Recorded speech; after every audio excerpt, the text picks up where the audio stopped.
අයිබෝන් ඔයාලා හැම දිනාටම welcome back to my channel. So today I would like to share with you how to make this beautiful blouse.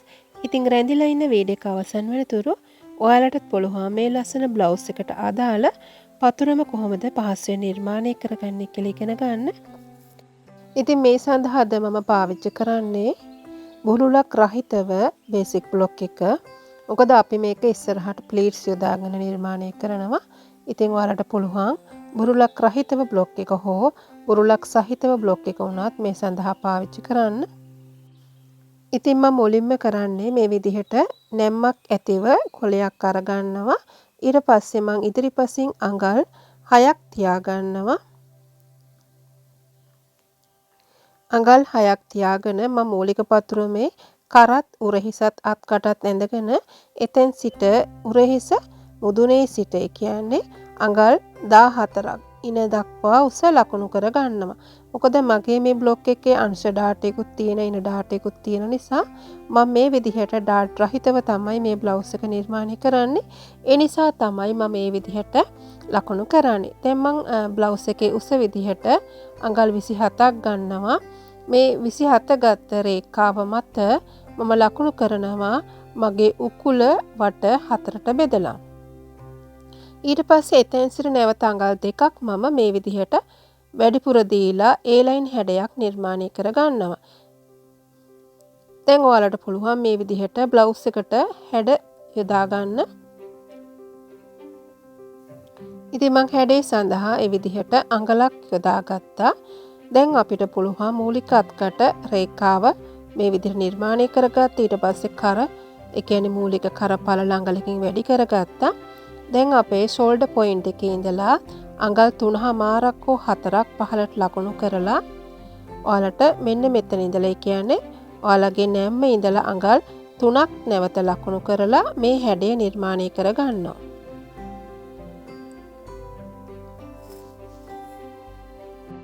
දැන් මම අඟල් 6ක් තියාගත්ත තැන මේ විදිහට රේඛා වලින් ලකුණු කරගන්න. ඉතින් ප්ලීට් එක පළල අඟලක් විතර තමයි මම අරගෙන තියෙන්නේ.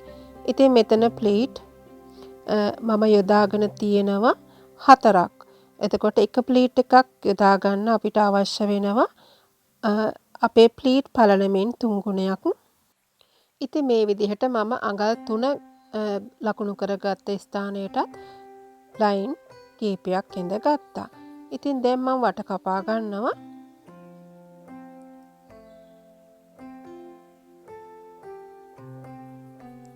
ඉතින් මේ ප්ලීට් සංඛ්‍යාව ඒ වගේම ප්ලීට් වල පළල ඔයාලට කැමති විදිහකට වෙනස් කරගන්න පුළුවන්.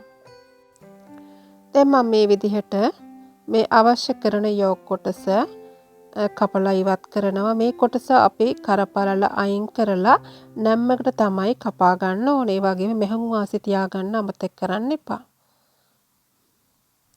දැන් හොඳින් බලන්න අපි මුලින්ම කරගන්න ඕනේ මොකද්ද කියලා මම මේ විදිහට වීල් කරගන්නවා මගේ ලයින්ස් ටික. ඔයාලට මතකයිනේ අපි මුලින්ම අඟල් 6ක් ගත්තා. ඒ වගේම අපි ඇතුළට අඟල් 3ක් ලකුණු කරගෙන තමයි අපේ යෝග හැඩය නිර්මාණය කෙරුවේ. ඉතින් ඔක්කොම ලයින්ස් ටික අපිට 9ක් තියෙනවා.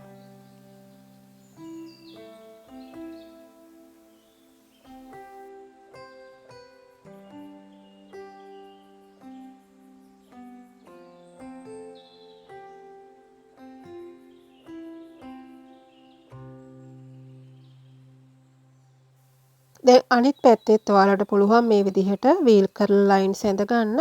දැන් මේක දෙපැත්තට හිටින්නට තමයි නමා ගන්න ඕනේ.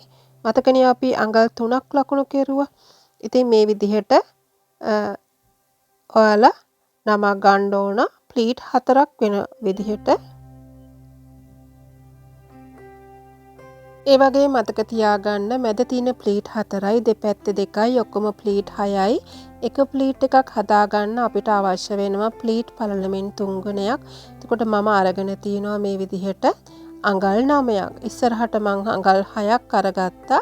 ඊට පස්සේ ඔයාලගේ බ්ලවුස් එක ඇතුලෙන් තියෙන කොටසේ අඟල් 3ක් අපි ලකුණු කරගත්තා.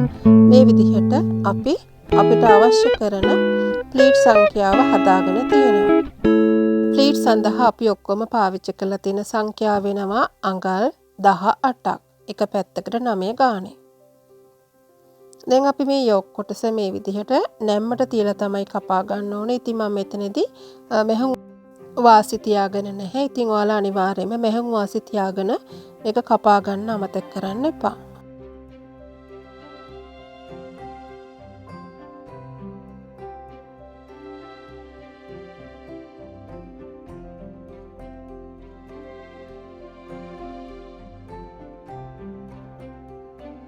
ඉතින් අපි මේ විදිහට ඉදිරිපස කොටස නිර්මාණය කරලා ඉවරයි.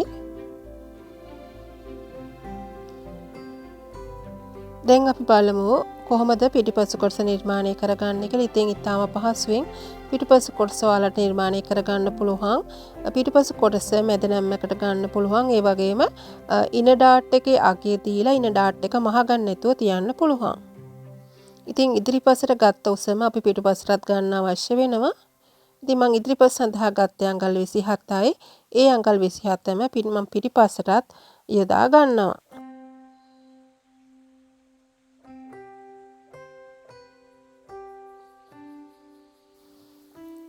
ඉතින් මේ විදිහට මම මුලින්ම බට ඇඳ ගන්නවා. මෙතනදී මම ඉන ඩාට් එක අගයක් දෙනවා. හැබැයි මම ඉන ඩාට් එක මහ ගන්න යන්නේ නැහැ.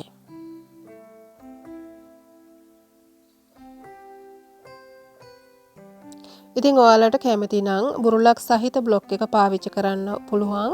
පොඩ්ඩක් බුරුලට වැඩිපුර අවශ්‍ය නම් මම මෙතනදී බුරුලක් රහිත බ්ලොක් එක තමයි පාවිච්චි කරේ. ඉතින් ඔයාලට පුළුවන් පපුව වට එකතු කිරීම අඟල් 2 බෙදීම 4 කියන මෙම්ම ලකුණු කරලා පපුවට ගන්න. ඉනටත් ඉන වට එකතු කිරීම අඟල් 2 බෙදීම 4 කියලා ඉනට ගන්නත් පුළුවන්.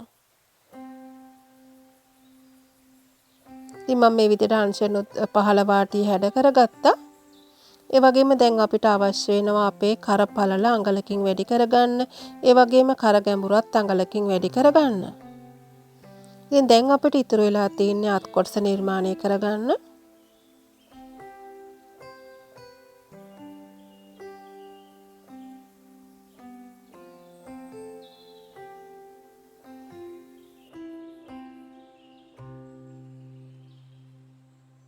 අත නිර්මාණය කිරීමේදී ඔයාලා පතුරුමින් ලබාගත් අතවට අනුව මූලික අතක් නිර්මාණය කරලා ඊට පස්සේ ඔයාලට පුළුවන් ඔයාලට මේ අවශ්‍ය කරන බෙල් හැඩය යොදා ගන්න. ඉතින් මෙතනදී පොඩක් ඇන්ගල් එකට තමයි මේ අත් කොටස නිර්මාණය කරලා තින්නේ. අපි බලමු කොහොමද ඒක නිර්මාණය කරන්නේ කියලා. ඉතින් ඔයාලගේ සම්පූර්ණ අත දිග අඟල් 18ක් වගේ ගන්න පුළුවන්. ඉතින් මෙතනදී මම අරන් තියෙන 18ක් ඔයාලට ඕන නම් 22 දක්වා වුණත් ගන්න පුළුවන්.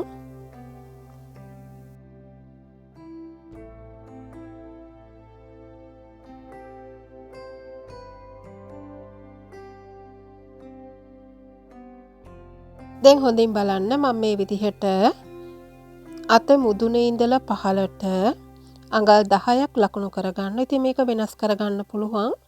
ඊට පස්සේ මෙන්න මේ කෙරවල අත කට පහළ සිට නැවත අඟල් 10ක් පහළට දාලා මම මේ ඇන්ගල් හැඩය නිර්මාණය කෙරුවා. ඊට පස්සේ ඔයාලට පුළුවන් මේක කපලා ඉවත් කරලා මේ පහළ කොටස ස්ලෑෂ් කරලා වෙනත් කොලයක තියලා අලව ගන්න. ඒ වගේම මෙතන ඔයාලට පේනවා ලේයර්ස් දෙකක් තියෙනවා. එතකොට එකක් දිගට එකක් කොටට තමයි නිර්මාණය කරන්න ඕනේ. ඉතින් මුලින්ම මේ විදිහට ලයින්ස් ඇඳගෙන ඊට පස්සේ මේක ස්ලෑෂ් කරලා වෙනත් කොලයක ඔයාලට අලව ගන්න පුළුවන්. ඉතින් ඔයාලට ප්ලේයර් ගතිය ගොඩක් ඕන නම් ගොඩක් ඈත් කරලා අලව ගන්න පුළුවන්. එහෙමත් නැත්නම් අංශක 180ට වගේ එහෙමත් නැත්නම් අංශක 130ට වගේ ඕන නම් ඔයාලට අඩු කරලා මේක හදා ගන්න පුළුවන්. ඉතින් මේ විදිහට ස්ලෑෂ් කරලා වෙනත් කොලයක් අරගෙන මැදින් ඉරක් ඇඳලා ඔයාලට කැමති ප්‍රමාණයකට පළල වැඩි කරගන්න පුළුවන්. ඉතින් ඔයාලට ගොඩාක් ප්ලේයර් ගතිය ඕන නැත්නම් වැඩිපුර ඈත් කරගන්න අවශ්‍ය නැහැ. ඔයාලට ඊටම අඩුවෙන් ඕන නම් මෙච්චර ඈත් නොකර ඔයාලට මේ හැඩය නිර්මාණය කරගන්න පුළුවන්. ඉතින් මම මෙතනදී අංශක 180ට අරන් තියෙනවා. ඔයාලට ඕන නම් ඊට වඩා අඩුවෙන් ගන්න පුළුවන්. ඉතින් මේ වගේ තව කොටසක් අපිට අවශ්‍ය නැහැ. හැබැයි මේ කොටසට වඩා දිගට තමයි අපි ඒ කොටස නිර්මාණය කරගන්නේ. මේ කොටසට වඩා අඟල් දෙකක් උසට අපි ගන්නවා. මොකද මේක ලේස් දෙකක් තියෙන නිසා. ඉතින් සැහැල්ලු ෂිපොන් වගේ සැහැල්ලු රෙද්දකින් මේක නිර්මාණය කරනවා නම් ගොඩාක් ලස්සනයි. ඉතින් මේ විදිහට අපි අත් කොටස දැන් නිර්මාණය කරලා තියෙනවා. ඉතින් මම හිතනවා ඔයාලා යම් දැනුමක් මේ වීඩියෝ එක තුළින් ලබා ගන්න ඇති කියලා. අමතක කරන්න එපා. ඔයාලගේ ලයික් එකත් ඒ වගේම කමෙන්ට් එකත් පහළ බොක්ස් එකේ දාන්න. ඒ වගේම යාළුවොත් එක්ක ෂෙයා කරගන්නත් අමතක කරන්න එපා. ඉතින් ඔයාලා හැමදෙනාටම බොහොම ස්තුතියි. නැවතත් හම්බෙමු වටිනා වීඩියෝ එකකින්. Thank you so much for watching this video. See you with another valuable video. Till then, take care. Bye bye.